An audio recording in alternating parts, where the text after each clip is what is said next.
Indian Constitution provides for 3 tiers of government. For example, the Union government, the state government, and the local government. However, the 7th schedule of the Constitution assigns fiscal powers to the Union and the state governments only. These powers have been enumerated in the Union list and the state list of the Indian Constitution. Some of the fiscal powers are mentioned in the concurrent list, but none of the existing powers are given in this list. The taxes assigned to the center and to the states are given in Box 1. As seen from the taxes given in Box 1, the state list assigns both the direct and indirect taxes to the center as well as to the states. This module discusses only the direct taxes, for instance, the taxes levied on income and property and assigned to the states. While assigning taxes between the center and the states, the constitutional framework allocated all India broad-based taxes such as the personal income tax and taxes on corporate income to the center, and the taxes that could be better administered at the regional level, such as the land revenue, the agricultural income tax, stamp duty and registration fee, and profession tax to the states. The share of the state's direct taxes is insignificant in the state's own tax revenue. It was only 11% in 1991-92, increased to 15.5% in 2007-08, but it again reduced to 13.8% in 2011-12. The Indian Union comprises 27 states and 7 centrally administered areas known as union territories. The local government has been given the constitutional status by the 73rd and 74th Constitutional Amendment carried out in 1992. After studying this module, you will know the assignment of the taxes between center and the states. Understand the taxes levied by the state. The taxes levied on income and properties are known as direct taxes. Those levied on commodities and services are known as indirect taxes. Comprehend the structure and specific features of taxes levied on income such as land revenue, agricultural income tax, and profession tax. You will understand the role of taxes on property such as stamp duty and registration fee. First of all, let us discuss how the tax power is divided among union and state in India. India is a federation with division of tax powers and functions between the union and states. These tax powers have been given in the union and state lists. The constitutional framers have assigned all India broad-based taxes to the center, and those taxes which could be better administered at the regional level are assigned to the states. Let us understand how the taxes on income and property are divided between union and states. Under union head, taxes like personal income tax, tax on corporate income, estate duty, gift tax, wealth tax. Under state taxes like land revenue, property tax, agricultural income tax, profession tax, stamp duty, and registration fee. Let us see how taxes on commodity and services are divided among state and union. Custom duty, union excise duty, central sales tax, taxes on services comes under union. And sales tax, motor vehicle tax, passengers and goods tax, state excise duty, entertainment tax, electricity duty comes under the states. Let us discuss first the most important source of revenue for the state, that is land revenue. It is levied on agricultural land through Land Revenue Act, administered by the Revenue Department of the state. The base of this tax differs among states. States levy land revenue on the basis of combination of any of the variables, that is, physical configuration, productivity of soil, climate and rainfall, yield of principal crops and their prices. Punjab, Haryana and Arunachal Pradesh have abolished this tax.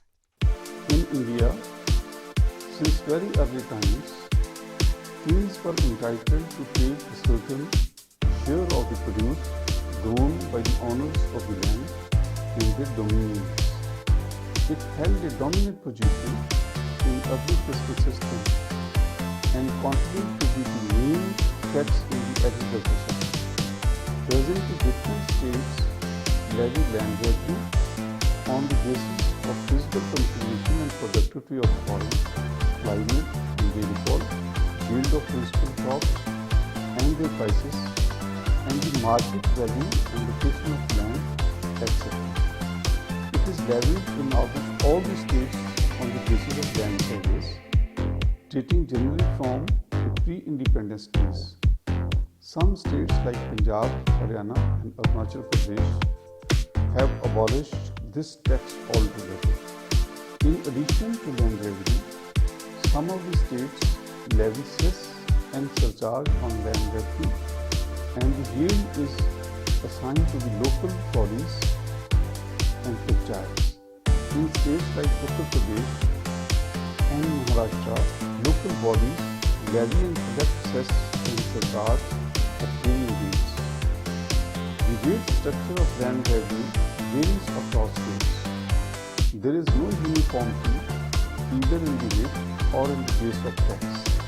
In general, the tax is fixed according to whether the land is irrigated or it is or the crop sown on the land is commercial or non-commercial. In Gujarat, Jharkhand and Madhya Pradesh, land revenue is collected on the basis of fertility and productivity of the land. In Karnataka, the land revenue is fixed keeping in view the physical configuration, the climate and rainfall, yield of principal crops and their prices. For example, ₹5 per kapha in case of dry land, and the tax is double the rate levied on dry land in the case of garden and wetland. In Kerala, the difference in rates is based on the location of the land, whether located in panchayats or municipalities, townships or corporations. In Odisha, on non-agricultural land, the fixation of rent in urban and rural areas of the state is done with regard to the situation of the land, purpose for which it is used, communication and market facilities, and the market value of land. In Bihar, the rate of land revenue is ₹10 per acre for irrigated, ₹5 per acre for non-irrigated land. Some states like Gujarat, Kerala, Madhya Pradesh, Maharashtra and Odisha show a rising trend in tax revenue with minor fluctuations. Land revenue applicable to irrigated, unirrigated and partially irrigated land has not been fixed uniformly either. In addition to land revenue, some of the states levy cess and surcharge on land revenue, and the yield is assigned to local bodies. In Uttar Pradesh and Maharashtra, it is levied by local bodies. An additional tax on commercial crops is levied by Karnataka, Kerala, Madhya Pradesh, Maharashtra and Rajasthan. Kerala also levies a tax on plantation crops. Its share is negligible in state's own tax revenue. It varies between 2.08% in 1995-96, 1.04% in 1999-2000 and 1.38% in 2012-13. Exemption is given to land used for pisciculture and horticulture on the basis of land holdings of irrigated and non-irrigated land. Besides, small-scale industries in rural areas and monasteries in Sikkim are exempted from this tax. The existing system of land revenue suffers with certain weaknesses. The problems are related to heterogeneity in rate of tax on commercial crops and non-existence of tax in some of the states. There is no land revenue in agriculturally developed states. In fact, in general, the design of land revenue and general features remained unchanged as the result of land revenue has remained less buoyant. In view of the fact that the current system of taxing agriculture is inequitable and inefficient, it is recommended that the current system of land revenue be replaced by a system of agricultural holding tax as recommended by the Raj Committee to make this tax progressive. It recommended that an agricultural holding tax should replace the land revenue, surcharge and other agricultural income taxes. The main feature of agricultural holding tax are as follows. AHT should be levied on an operational holding basis.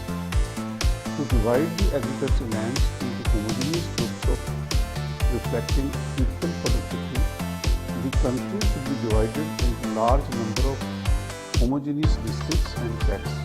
To the extent possible, each district or tract should have sufficient climatic homogeneity.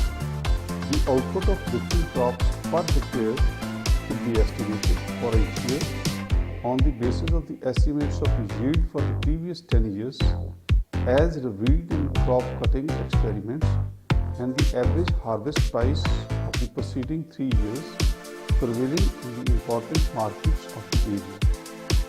For each district or tract, the schedule of rateable value of land per hectare obtained for different crops should be revised every year. The chargeable value of an assessed land holding should be calculated from the schedule so prepared, taking into account the cost of crop that is to be deducted. The development allowance should also be allowed to all agricultural holdings at the rate of 20% of the chargeable value, subject to a maximum of rupees 10,000. The agricultural holding tax should be levied on the chargeable value of holding minus the development allowance. If the amount of chargeable value of a holding minus the development allowance is X thousand rupees, the agricultural holding tax should constitute X divided by 2% this amount. If in any year the average output of a crop in a district is less than half the average output of earlier 10 years, the rateable value of the crop should be taken as zero.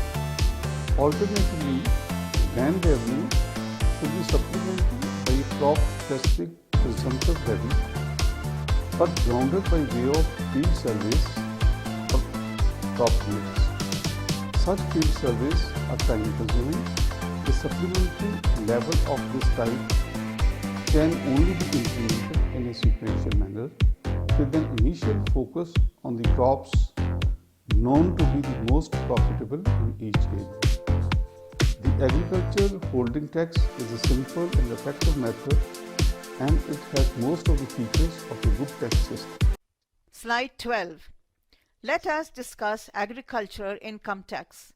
It is a levy on receipts of agricultural income.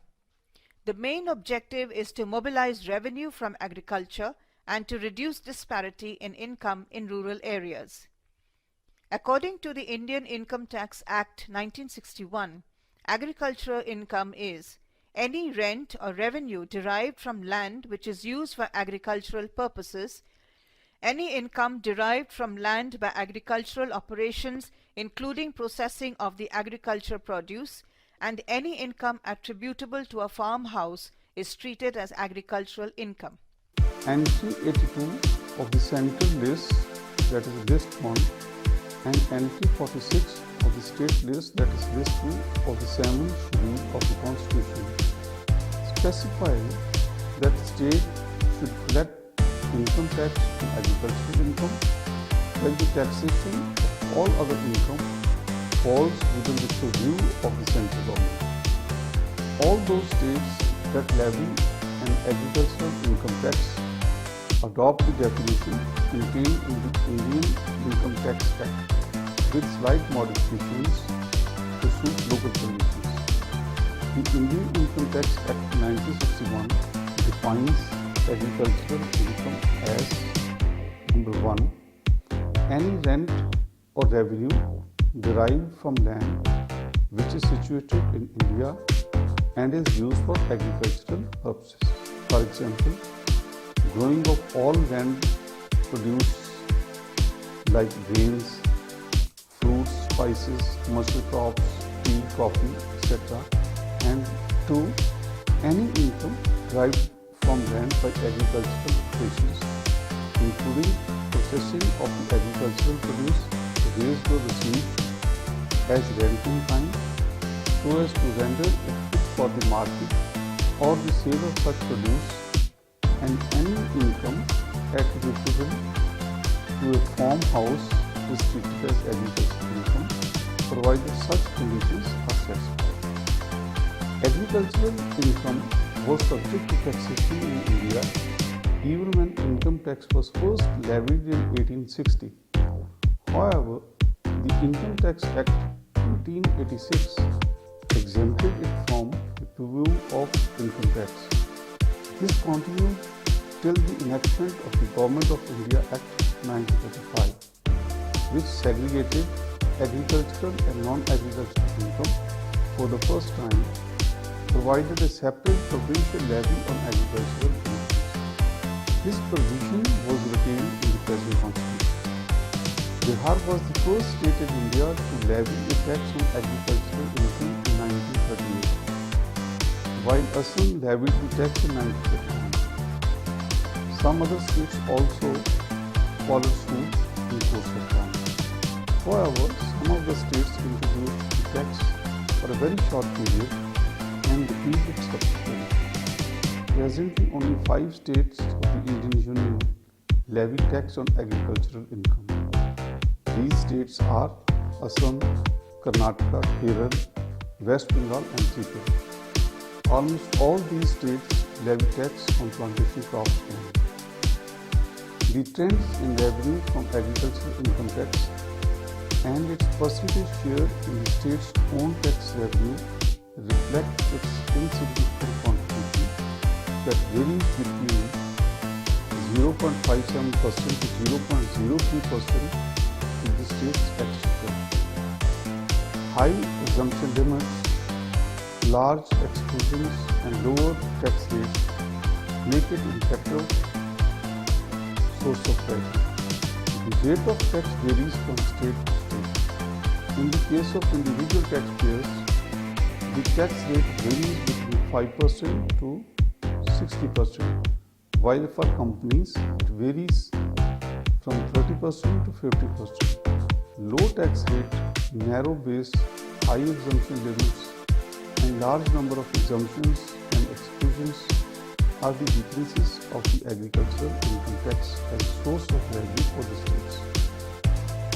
Lack of integration of agricultural income tax with personal income tax creates a loophole for evasion of tax on non-agricultural income, since part of one's non-agricultural income can be passed off as agricultural income. The agricultural sector of the economy, compared with the non-agricultural sector, has been undertaxed in the past and continues to be so in the present. If agricultural income tax is not levied by the states, it also leads to intersectoral inequity. Existing system of agricultural income tax suffers from certain weaknesses. The revenue contribution of existing agricultural income tax is quite insignificant. Only 5 states levy agricultural income tax, and that too on plantation crops only. In fact, a low tax base characterizes the agricultural income tax, as allied activities of agriculture are not taxed. Absence of agricultural income tax increases horizontal inequity. More importantly, this creates a large loophole for the evasion of tax on non-agricultural income, since part of one's non-agricultural income can be shown as agricultural income. An analysis of the share of agricultural component in the gross state domestic product reveals that even though some major states like Andhra Pradesh, Bihar, Odisha, Haryana, Punjab, Madhya Pradesh and Uttar Pradesh have a significant share, there are no taxes on agricultural income. In Punjab, as stated earlier, even though the share of the agricultural income in the state's gross domestic product is more than 30%, no tax is levied on agriculture. It is therefore recommended that the farmers of these states should be brought under the tax net, and this will increase the yield of agricultural income tax significantly. It is also notable that the contribution from agricultural income tax is negligible in the state's own tax revenue. The agricultural income tax suffers from low tax rate, narrow base, high exemption limits, and a large number of exemptions. Moreover, if agricultural income is not taxed by the states, it leads to intersectoral inequity. The objective of agricultural tax policy should be to ensure agricultural development and to make agriculture more efficient. There should be sustained increase in total production and in the productivity per hectare in agriculture for development. Increasing agricultural productivity is a prerequisite for the creation of the surplus in this sector that can be siphoned out by the agriculture taxes and used for investment. Therefore, from the point of view of intersectoral equity, it is important that the system of agricultural income tax is reformed in such a way that the states are able to mobilize the much needed resources for the development of the states. With the view to rationalize agricultural income tax, all the large farmers in all the states having agricultural income should be covered under this tax. Although in the initial years of independence, some of the states levied this tax, subsequently it was abolished on the grounds of low productivity and administrative profits. Stamp duty and registration fee are two components of the tax on property related to devolution of possessions of instruments. These are important state taxes having a high annual growth rate of 16.8%. Stamp duty is levied on all the documents related to possessions. The power to levy stamp duty lies with the Union government, but the revenue is collected and retained by the state. The central government is empowered to legislate the rate of stamp duty on most of the documents that are normally executed in the course of transactions in banking, industry, trade, commerce, including bills of exchange, checks, promissory notes, transfer of shares, bills of lending, letters of credit, debentures, insurance policies, etc. This prevents competitive exploitation of this tax by the state and facilitates the smooth conduct of interstate and international trading through uniform and low rates. States have the exclusive powers to fix rates of stamp duty for all other documents, for example, investment, gift, exchange, mortgage, lease, bond, award, settlement, trust, partition, etc. Stamp duties are judicial as well as non-judicial in nature. Judicial stamp duty is levied on suits, petitions, applications, etc. filed in courts and public offices. The objective of this duty is not only to cover a part of the administrative cost of justice, but also to control frivolous litigation. Non-judicial stamp duty, however, is levied on instruments used for commercial and business transactions. This is calibrated on the ability to pay principal. Under Article 268 of the India Constitution, the power to fix rate of stamp duty on some items lies with the union government. On other items, the rate fixed by the state. The tax is levied and collected by the states. Stamp duty is levied on all documents generally related to transactions or declarations. It is judicial as well as non-judicial. Judicial stamp duty is levied on suits, petitions, applications, etc. filed in courts and public offices. Non-judicial stamp duty is levied on instruments used for commercial and business transactions. Registration fee is paid when the documents or instruments are presented for registration in return for the safe custody and to have a legal base for the registered documents. It is essential for immovable property and optional for other financial instruments. Some states such as Madhya Pradesh, Bihar and Uttar Pradesh levy additional duties or surcharge on the basic stamp duty. Rates and the base of SD and RF are characterized by huge variations among the states. For SD and RF, the base of the tax is generally the value of the property transaction in the state. The share of SD and RF in states' own tax revenue has increased from 7.42% in 1991-92 to 11.55% in 2011-12. The Indian Stamp Act 1899 regulates the base and the rate structure of stamp duty. Schedule 1, under the jurisdiction of the Union Government and have an all India importance for trade and commerce, prescribes rates of tax applicable to all the states. These states are not authorized to change the rate of the tax given in this schedule. However, if any state considers its necessity to change the rates on duty on any item falling in this schedule, President's assent has to be obtained for the law prescribing the new rates.